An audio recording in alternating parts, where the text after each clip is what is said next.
Bonjour, bonsoir à toutes et tous, c'est Elsker pour l'épisode 77 de Parlons Constitution. Aujourd'hui, on continue sur la révision constitutionnelle. On va se demander quelle procédure pour réviser la Constitution.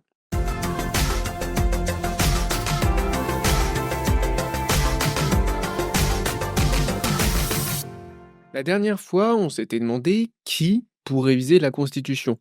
C'est un peu la base quand on parle d'une procédure pour réviser une Constitution, pour voter quelque chose.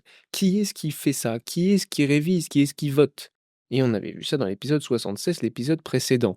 Je rappelle ici différentes choses. Le système politique doit être organisé de façon neutre pour être amélioré.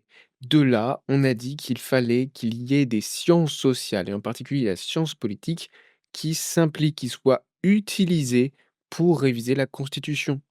D'où l'importance de faire intervenir des personnes compétentes et légitimes sur les questions de Constitution.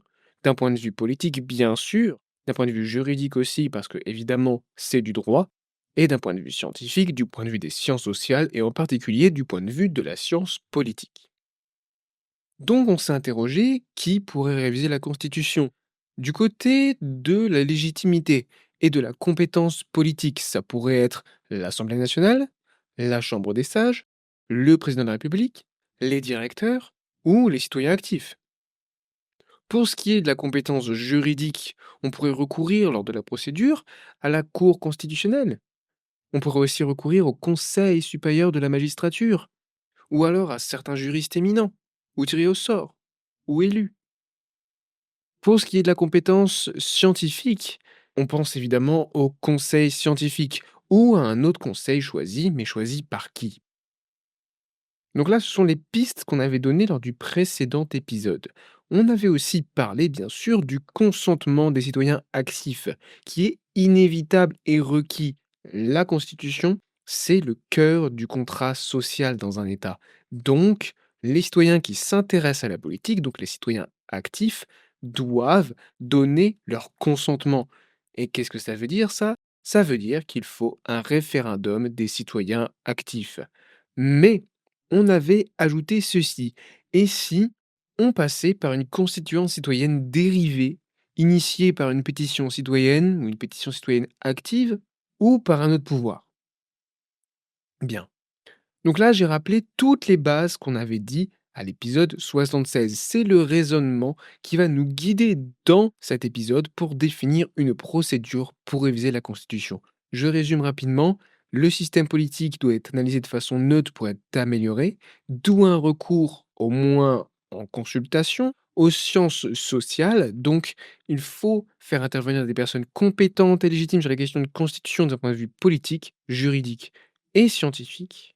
Et, in fine, le consentement des citoyens actifs est inévitable et requis. Maintenant qu'on a dit ça, voyons voir la procédure actuelle et critiquons la procédure actuelle de la 5e République française. Cette procédure est définie au titre 16, qui s'appelle de la révision, à l'article 89 de la Constitution. Je vais vous le lire, on va le décortiquer ensemble et on le critiquera après. Commençons par le premier alinéa. L'initiative de la révision de la Constitution appartient concouramment au président de la République sur proposition du Premier ministre, donc pas le président de la République seul. Il faut qu'il y ait le Premier ministre qui lui propose de faire cette révision, de proposer cette révision, et aux membres du Parlement. C'est-à-dire que les parlementaires peuvent aussi faire une proposition de révision de la Constitution. Bien, donc ça, c'est pour l'initiative. D'un côté, le président de la République met sur proposition du Premier ministre, et de l'autre côté, les membres du Parlement. Ce sont deux initiatives différentes possibles. Ensuite, le projet ou la proposition de révision doit être examiné dans les conditions de délai fixées au troisième alinéa de l'article 42, que je vais vous relire à présent. La discussion en séance en première lecture d'un projet ou d'une proposition de loi ne peut intervenir devant la première assemblée saisie qu'à l'expiration d'un délai de 6 semaines après son dépôt. Donc en fait, ça définit un délai. Mais attention, le troisième alinéa n'est pas fini. Elle ne peut intervenir devant la seconde assemblée saisie qu'à l'expiration d'un délai de 4 semaines à compter de sa transmission. C'est-à-dire qu'il faut d'abord un délai de 6 semaines, Et ensuite, une fois que la première assemblée a réfléchi pendant 6 semaines, a voté, eh bien ensuite c'est transmis à la seconde assemblée qui a 4 semaines minimum pour discuter de la révision ici, du projet ou de la proposition de révision et la voter ou non dans les mêmes termes et ensuite la renvoyer pour, une deuxième lecture à la première assemblée qui avait été saisie. L'idée, c'est simple, ce qu'il faut retenir, c'est que ça prévoit un délai de réflexion, un délai de travail. C'est pas on vote directement en séance sur le projet ou la proposition de révision. Ce qui est prévu à l'article 89, c'est des conditions de délai.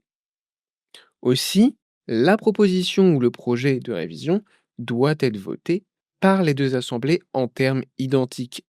En fait, c'est l'idée que à la fois l'Assemblée nationale et le Sénat doivent être d'accord pour enclencher la procédure qui va permettre l'adoption de cette révision. Il n'y a pas de dernier mot pour l'Assemblée nationale, non. Tout le Parlement doit être d'accord. En tout cas, en majorité, hein. Les 2 assemblées doivent voter en termes identiques le texte. Ensuite, la révision, elle devient définitive si elle est approuvée par référendum. C'est-à-dire qu'une révision constitutionnelle dans la Ve République, elle est construite par l'Assemblée nationale et le Sénat en termes identiques, mais ensuite, c'est le peuple, ce sont les citoyens, qui vont l'approuver et donc la valider ou pas par référendum. Mais attention, le projet de révision peut ne pas être présenté au référendum. C'est lorsque le président de la République décide de le soumettre au Parlement, convoqué en congrès. En gros, le président de la République, il dit: «Je ne veux pas soumettre ce projet ou cette proposition de révision à référendum, je vais réunir le Parlement en congrès», donc une seule grande assemblée, et dans ce cas, le projet de révision n'être approuvé que s'il réunit la majorité des 3/5 des suffrages exprimés. On n'est plus sur une majorité simple, comme il y a eu juste avant pour les votes en termes identiques à l'Assemblée nationale et au Sénat. Non, ici, les suffrages exprimés, donc pas tous les députés ni tous les sénateurs, juste ceux qui vont s'exprimer. Tous les députés et les sénateurs peuvent s'exprimer, bien sûr, mais ça veut juste dire que s'il y a des personnes qui s'abstiennent, on ne comptera pas, leur abstention dans le calcul de cette majorité des 3/5. Et un détail qui, n'est pas si important que ça, c'est que le bureau du Congrès est celui de l'Assemblée nationale. Le bureau, pour faire très simple dans ce contexte-là, c'est celui qui va diriger la discussion au sein de ce congrès, définir, de quel article on parle à quel moment, quel est le calendrier, de vote des différents articles et cetera et cetera. C'est le bureau qui organise le travail, du congrès, ici. Et donc le bureau qui est retenu, c'est pas le bureau du Sénat, c'est celui de l'Assemblée nationale. Peu importe, ça, c'est la procédure pour réviser la Constitution dans la Ve République. L'article 89 continue un peu, mais ce sera le sujet du prochain épisode, on va quand même le lire. Aucune procédure de révision ne peut être engagée ou poursuivie lorsqu'il est porté atteinte à l'intégrité du territoire, et la forme républicaine du gouvernement ne peut faire l'objet d'une révision. Ça, on l'aborde pas ici, c'est le sujet du prochain épisode de Parlons Constitution. Juste à retenir l'article 89, la révision actuelle dans la Ve République, c'est initiative au président sur proposition du Premier ministre ou aux membres du Parlement. Ensuite, c'est discuté et voté par les 2 assemblées, Assemblée nationale et Sénat, en termes identiques. Et elle est définitive, la révision, que si elle est approuvée par référendum ou si le président de la République le décide, si le Parlement réuni en congrès vote cette révision à la majorité des 3/5 des suffrages exprimés. Alors je vois plusieurs problèmes dans cet article 89. Pour moi, il y en a principalement 3. Le premier, c'est qu'il n'y a pas d'initiative citoyenne ni de participation autre que l'approbation finale. On le voit, l'initiative, elle est parlementaire, la discussion, elle est parlementaire, ça se passe essentiellement au sein du Parlement. Il n'y a guère qu'au moment du référendum que le peuple peut s'exprimer, que des citoyens peuvent s'exprimer. Mais sinon, il n'y a pas d'initiative citoyenne ni de participation. Donc, que l'approbation finale et encore. Et encore parce que si vous avez bien suivi ce que j'ai dit juste avant dans la lecture de l'article 89, j'ai bien précisé que l'approbation des citoyens peut être contournée. Et ça, c'est un problème.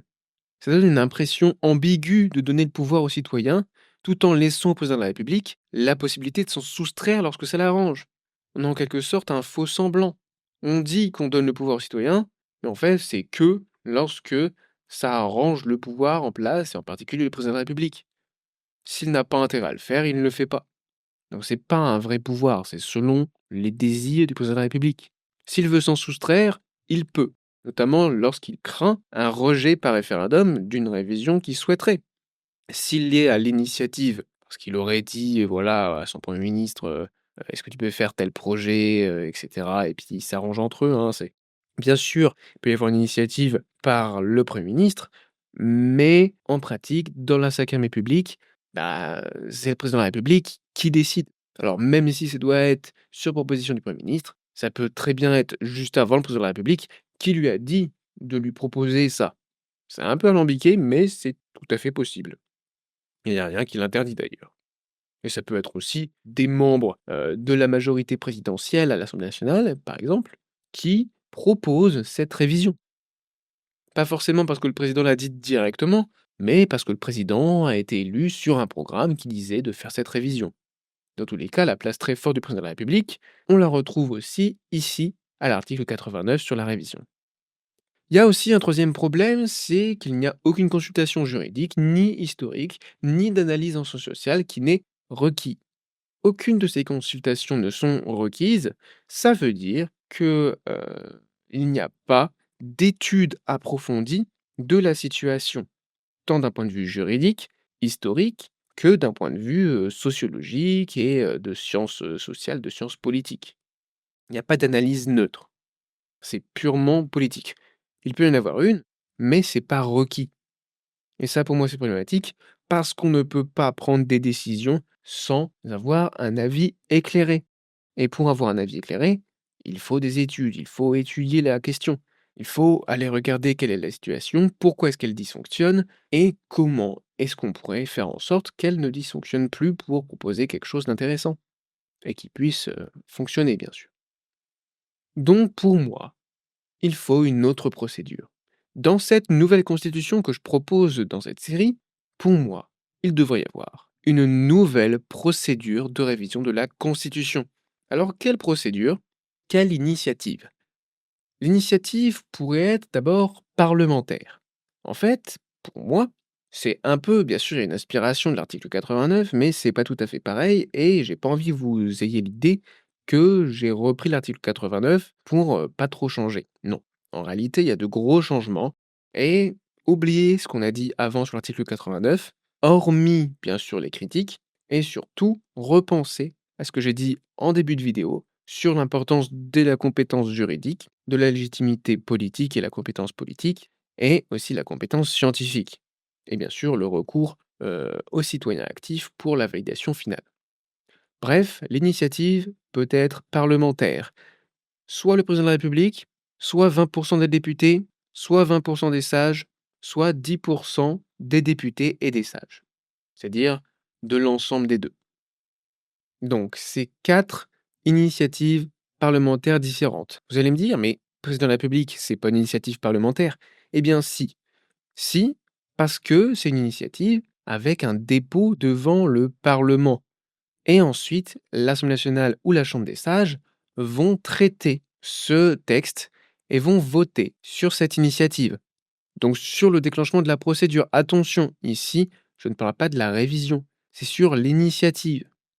Initiative, ils vont voter sur la proposition d'initiative ou le projet, souhaité par le président de la République d'initiative de révision. Initiative qui doit être adoptée à la majorité absolue des membres des 2 chambres. Donc majorité absolue à la Chambre des sages, majorité absolue à l'Assemblée nationale. Mais attention, il peut y avoir aussi pour moi une autre initiative. Ici, c'est pas une autre initiative plus du pouvoir exécutif comme l'article 89 où il y a soit les parlementaires qui peuvent proposer une révision, soit le Premier ministre qui propose au président de la République de déposer un projet de révision. Non. Ici, il y a 2 initiatives différentes. Soit par le Parlement qui est saisi par le président de la République ou 20% des députés, ou 20% des sages, ou 10% des députés et des sages, soit par une initiative citoyenne. L'initiative citoyenne, c'est une pétition qui serait signée par 10% des citoyens actifs inscrits sur les listes électorales. Ou, attention, ce n'est pas et, c'est ou, donc soit 10% des citoyens actifs inscrits, soit 6% des citoyens inscrits. L'un ou l'autre. Bien sûr, une pétition qui réussirait à avoir 10% des citoyens actifs inscrits et 6% des citoyens inscrits serait doublement positive, mais ça n'aurait aucune utilité. C'est juste qu'il y a deux conditions pour que cette pétition soit validée et déclenche une initiative citoyenne. Dans les deux cas, s'il y a une initiative parlementaire avec des votes à la majorité absolue dans les deux chambres, Assemblée nationale et Chambre des sages, sur l'initiative, ou alors avec cette pétition, dans les deux cas, ensuite, il y a un travail qui est effectué pour construire la proposition de révision. Mais avant d'en parler, j'aimerais préciser quelques aspects de cette initiative. Comme ces initiatives préparent un travail de proposition. Ce ne sont pas des initiatives qui définissent quelle est la proposition de révision. Non. En fait, elles cadrent la révision, elles donnent son impulsion, elles disent qu'il faut une révision, elles disent sur quoi cette révision doit porter, mais pas qu'est-ce qu'elle doit proposer. Je précise. Déjà, bien sûr, ces initiatives s'utilisent aussi pour la révision fondamentale. Je renvoie à l'épisode 17 où on avait dit que l'initiative pour une procédure de révision fondamentale, c'était la même chose que pour une procédure de révision de la Constitution. Eh bien, ce sont ces deux initiatives différentes. Ces deux initiatives qui cadrent les articles, sujets ou thèmes révisables. Ces initiatives disent quels sujets doivent être révisés, mais pas comment les réviser. Et bien sûr, ça peut être d'écrire une nouvelle constitution. Un changement de constitution peut passer aussi par là.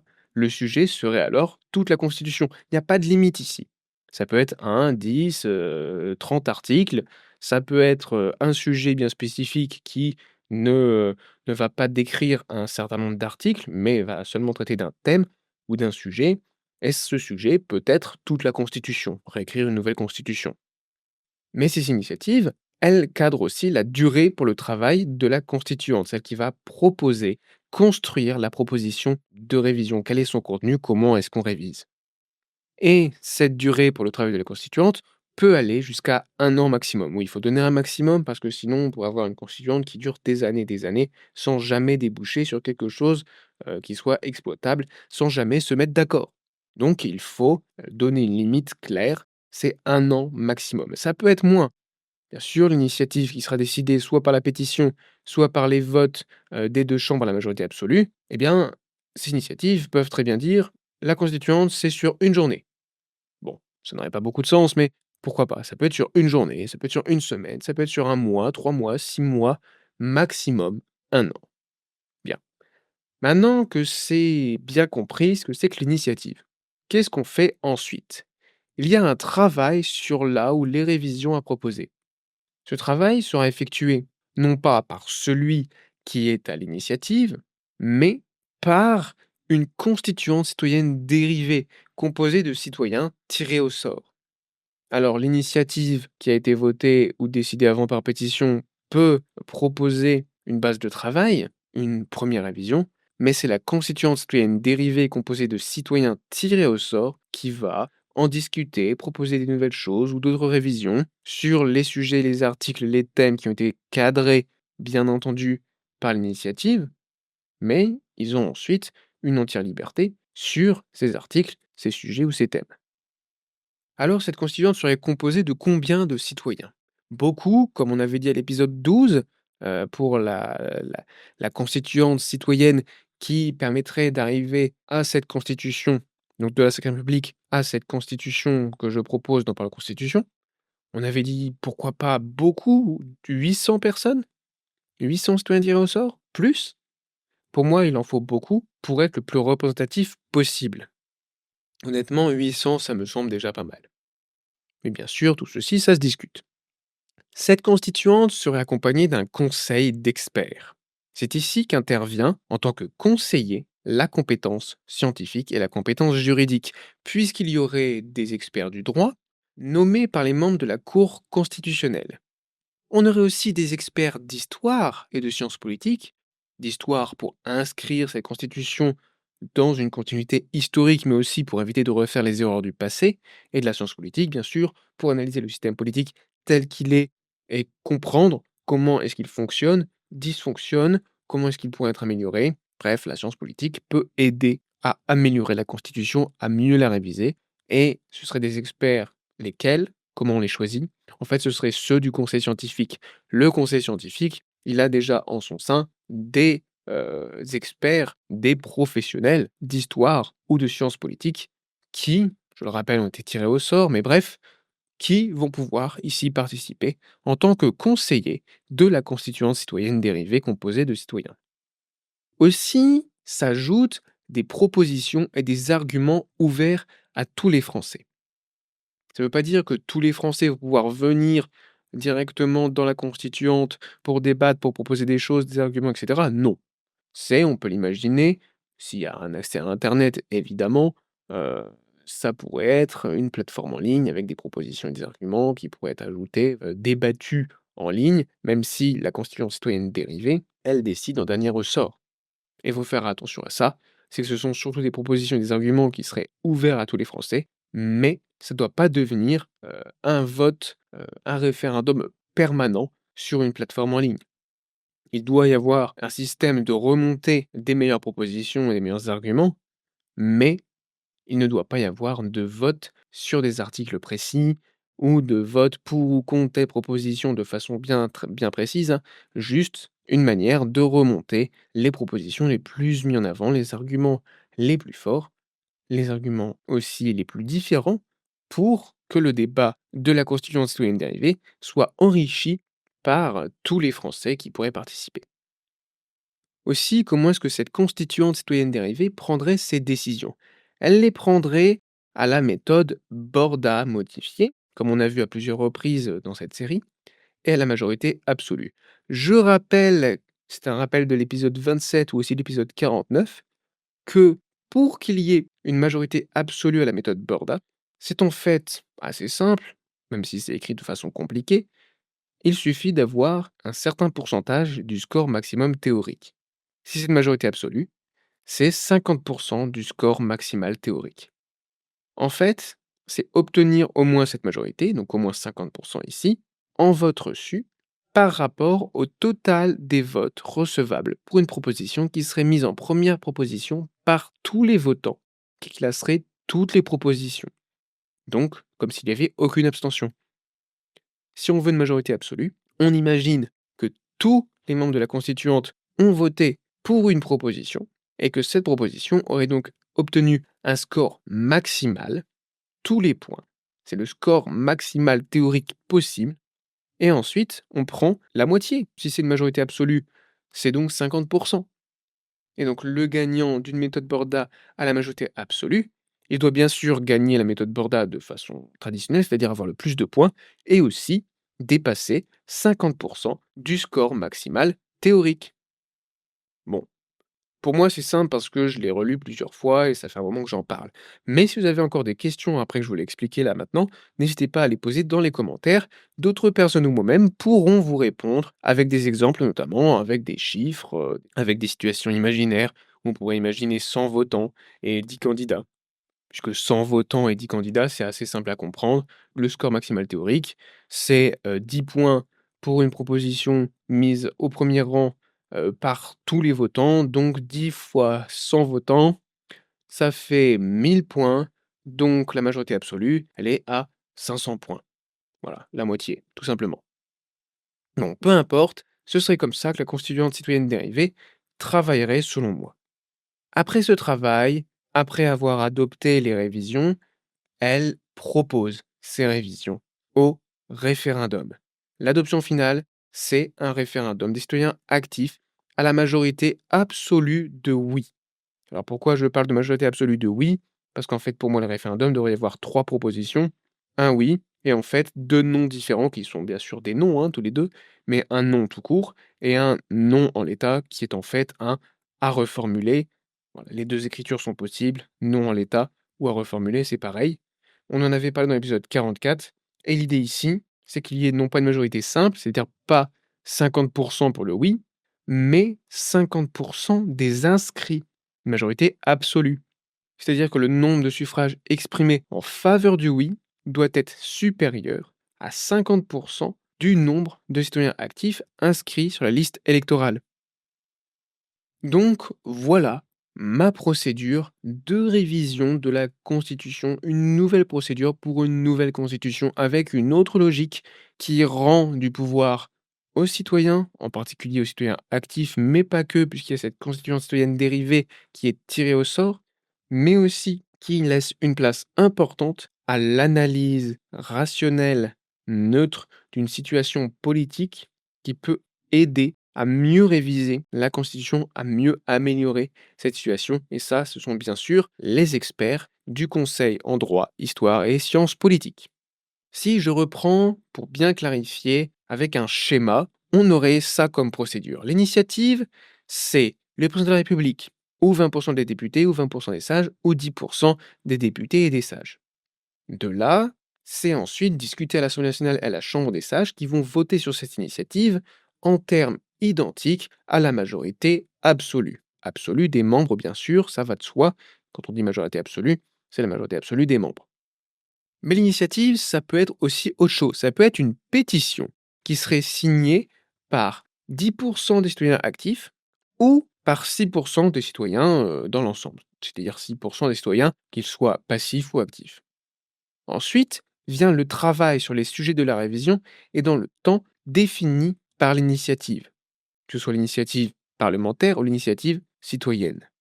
Si l'initiative est validée, on tire au sort une assemblée constituante, une constituante citoyenne dérivée, donc des citoyens tirés au sort. On ajoute un conseil d'experts, experts en droit, en sciences politiques et en histoire, qui vient aider la constituante à travailler sur ce sujet, sur les sujets qui sont définis dans l'initiative, pour proposer la meilleure révision possible. Et aussi, pour faire participer et pour obtenir un maximum de propositions et d'arguments qui seraient intéressants, utiles, qui permettraient de rendre le débat plus fécond, qui permettraient de faire ressortir les meilleures propositions, qui permettraient en fait à la constituante de prendre les meilleures décisions, eh bien, il y aurait des propositions et des arguments par tous les Français. Et la constituante pourrait débattre de ces arguments, utiliser ses propositions, en débattre pour améliorer sa proposition finale de révision de la Constitution qui serait adoptée par un vote, un référendum des citoyens actifs. Et si 50% des citoyens actifs inscrits votent oui à ce référendum, alors la révision est adoptée et elle peut s'appliquer. Donc voilà, ma procédure pour réviser la Constitution dans le cadre de ma vision politique dans le domaine constitutionnel, dans le cadre de Parlons Constitution. La prochaine fois, on parlera des deux derniers alinéas de l'article 89 dont je n'ai pas parlé aujourd'hui. En fait, on va se poser la question, pour protéger les libertés et la démocratie, doit-il exister des partis non révisables? Mais ça, c'est le sujet de l'épisode 78. Merci à toutes et tous d'avoir regardé cet épisode 77. N'hésitez pas à liker, à commenter, à poser des questions, à débattre dans le respect bien sûr. Et quant à moi, il ne me reste plus qu'à vous dire à bientôt pour la suite de Plan Constitution. C'était Lesker. Salut!